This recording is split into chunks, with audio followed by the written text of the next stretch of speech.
بسم اللہ الرحمن الرحیم۔ السلام علیکم، میں ہوں عمران احمد اور آپ دیکھ رہے ہیں میرا YouTube channel AIO audio books. پیش خدمت ہے زاویہ سے ایک اور انتخاب جس کا عنوان ہے دیے سے دیا۔ تو چلیے شروع کرتے ہیں۔ یہ اس زمانے کی بات ہے جب میں نیا ولایت سے آیا تھا، تو اس بات کی دھن سوار تھی کہ کسی سے ہمارے یہاں، جسے وزڈم آف دی ایسٹ کہا جاتا ہے، اس بارے میں معلومات اکٹھی کی جائیں۔ تو اس سلسلے میں مجھے مختلف علاقوں میں مختلف جگہوں پر مختلف کونوں خدروں میں جانا پڑا۔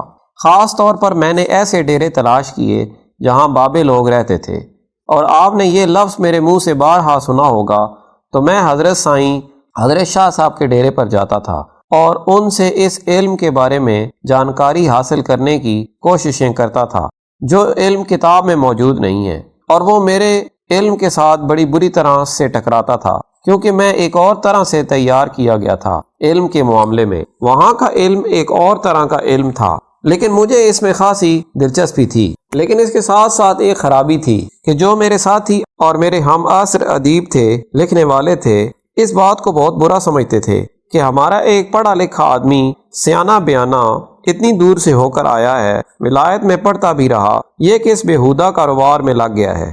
اور ان کو بڑی تکلیف بھی ہوتی تھی اور میرے خلاف بڑے کالم بھی لکھے گئے۔ میری بیوی بہت ناراض ہوئی، آپ یہ کیا کام کرتے ہیں؟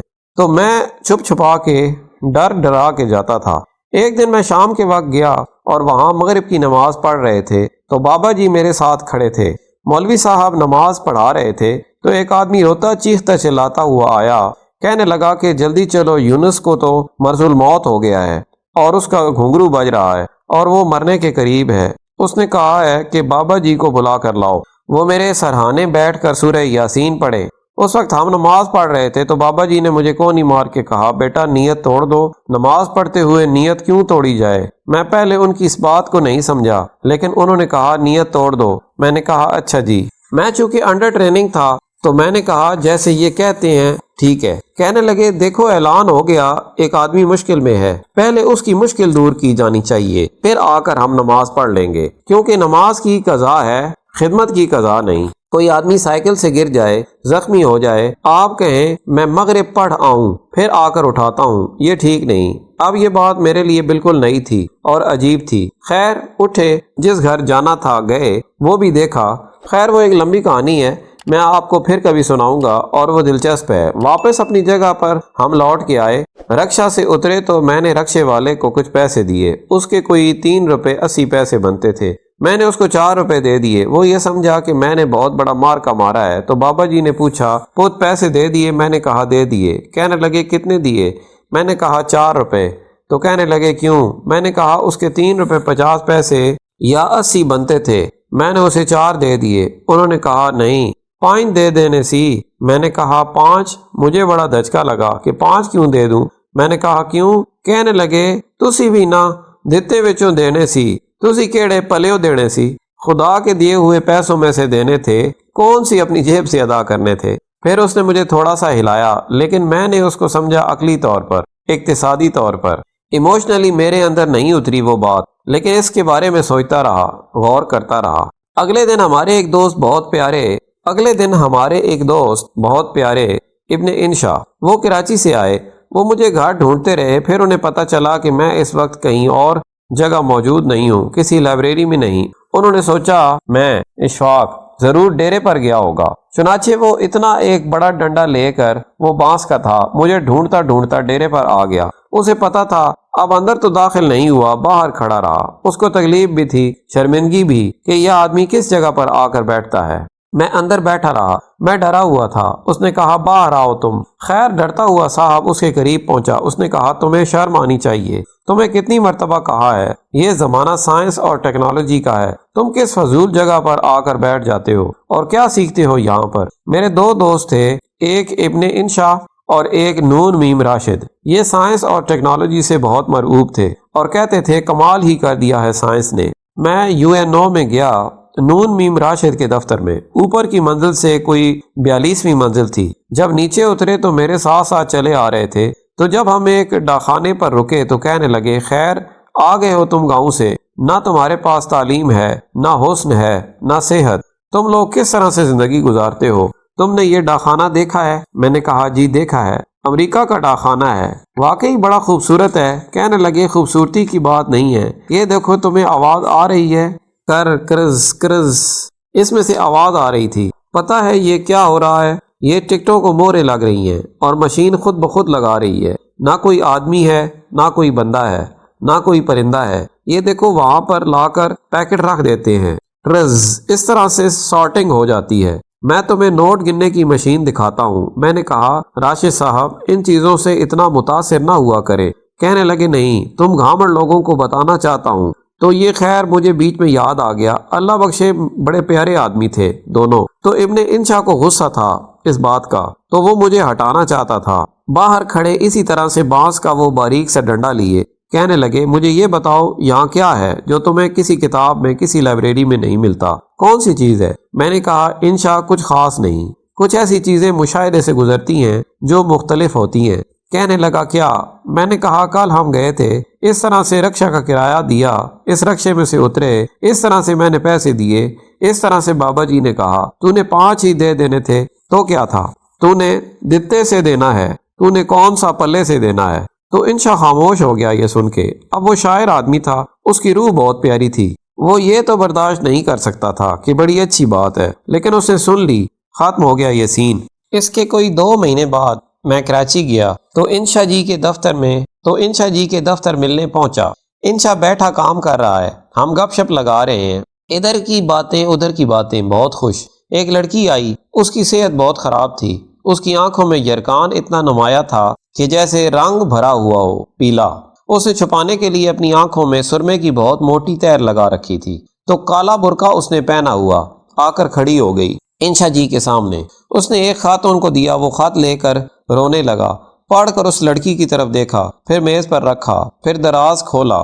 کہنے لگے بی بی میرے پاس اس وقت یہ 300 روپے ہی ہیں، یہ تو تم لے لو، پھر بعد میں بات کریں گے۔ کہنے لگی بڑی مہربانی۔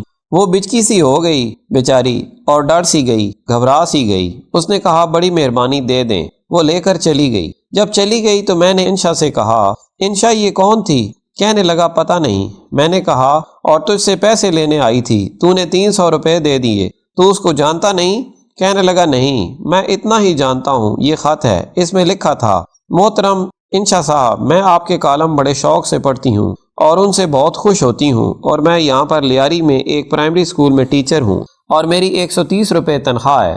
میں اور میرا بابا ایک کھولی میں رہتے ہیں جس کا کرایہ 160 روپے ہو گیا ہے اور ہم وہ ادا نہیں کر سکتے، اور آج وہ بندہ سامان اٹھا کے باہر پھینک رہا ہے۔ اگر آپ مجھے 160 روپے دے دیں تو میں آہستہ آہستہ کر کے 10-10 روپے کر کے اتار دوں گی۔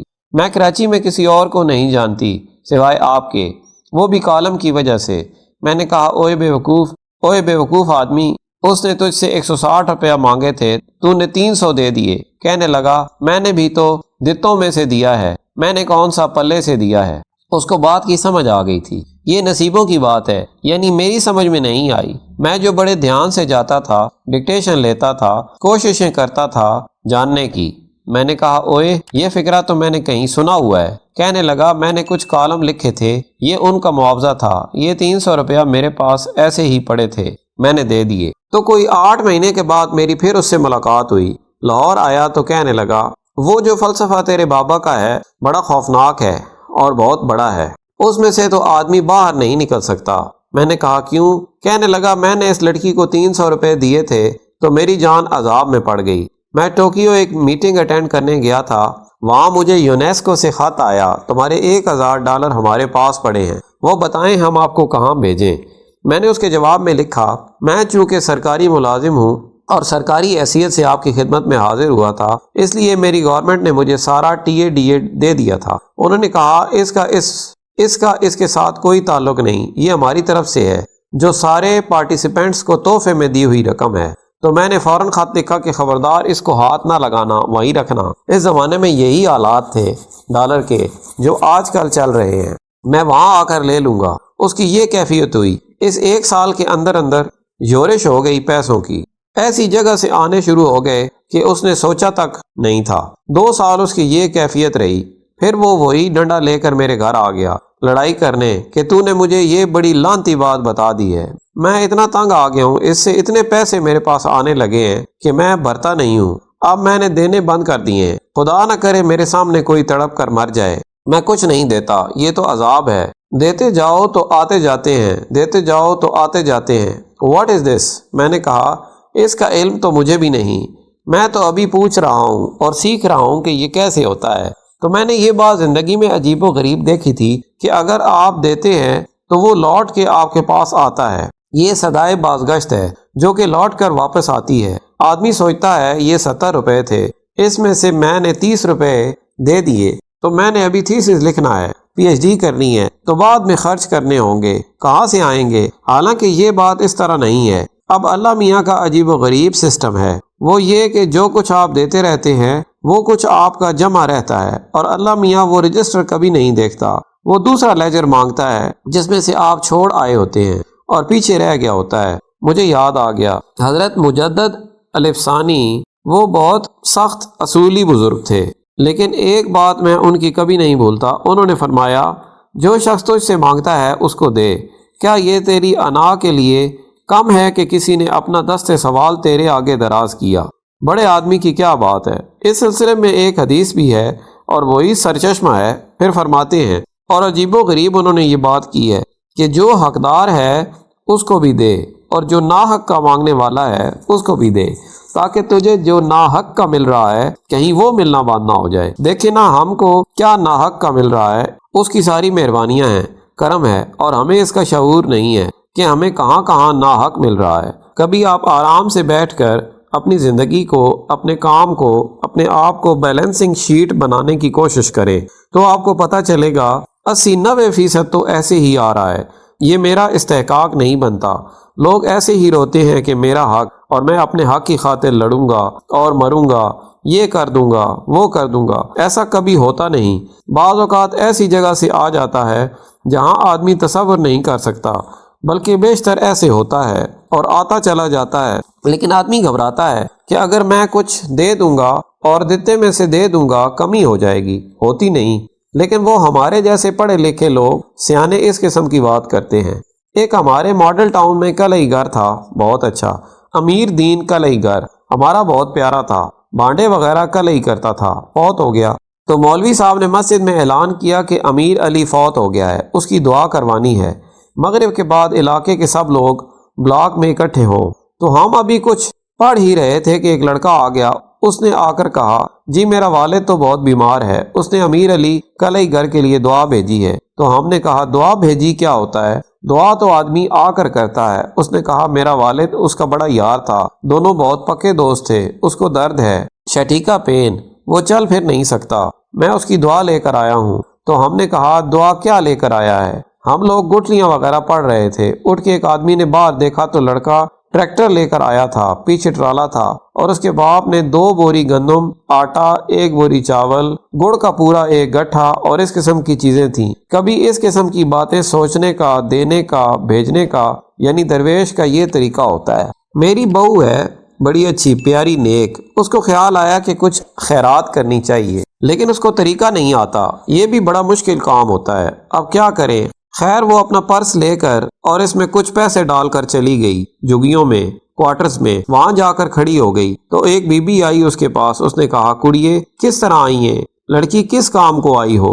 اس نے کہا میں آئی ہوں آپ لوگوں سے ملنے، تو میں کچھ آپ لوگوں کی خدمت کرنا چاہتی ہوں۔ تو اس نے کہا تو اناڑی معلوم ہوتی ہے۔ کہنے لگی ہاں جی، کہنے لگی ٹھہر جا، میں تیری مدد کرنی ہاں، میں تیری مدد کرتی ہوں۔ تو وہ جھگیوں میں سے ایک کرسی کھینچ کر لے آئی، کہنے لگی اس پر بیٹھ جا، سانو 5-4 حدیثاں سنا، 10-12 نیک گلاں سنا، سانو اچھے رہن دی تعلیم دے، تے 1-1 روپیہ پھڑا جا ساریاں نو، آپ اس پر بیٹھ جائیں، ہمیں 4-5 احادیث سنائیں، 10-12 اچھی نیکی کی باتیں سنائیں، اچھے رہن سہن کی تعلیم دیں اور سب کو 1-1 روپیہ دے دیں۔ تو اصل میں یوں بی بی آتی ہوگی، اور ساری بیبیاں ایسی آتی ہیں، نیکی بھی سکھاتی ہیں، یہ ان کا کیریکٹر ہے۔ اس طرح سے بھی ہوتا ہے کہ آدمی داد و داشت میں اپنا آپ بھی پروجیکٹ کرتا ہے۔ ہم جو اپنے آباء و اجداد سے، بزرگوں سے، اپنے بڑوں سے سنتے آئے، کتابوں میں بھی کبھی کبھی پڑھنے کو مل جاتا تھا، ہم اپنی ثقافت کو کہیں رکھ کے بھول گئے ہیں، یا ہم نے دانستہ ان سے نظر بچا لی ہے،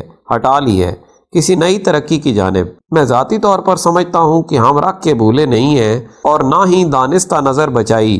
ہماری مصروفیت کا عالم کچھ اس طرح سے ہو گیا ہے کہ آپ اپنے آپ کو گروی رکھ چکے ہیں، ہر طرح کی مصروفیات کے ہاتھوں، ضروری بھی غیر ضروری بھی۔ آپ جانچنے اور آنکنے بیٹھے ہوں گے تو آپ دیکھیں گے کہ غیر ضروری مصروفیات ضروری مصروفیات سے کہیں زیادہ ہیں۔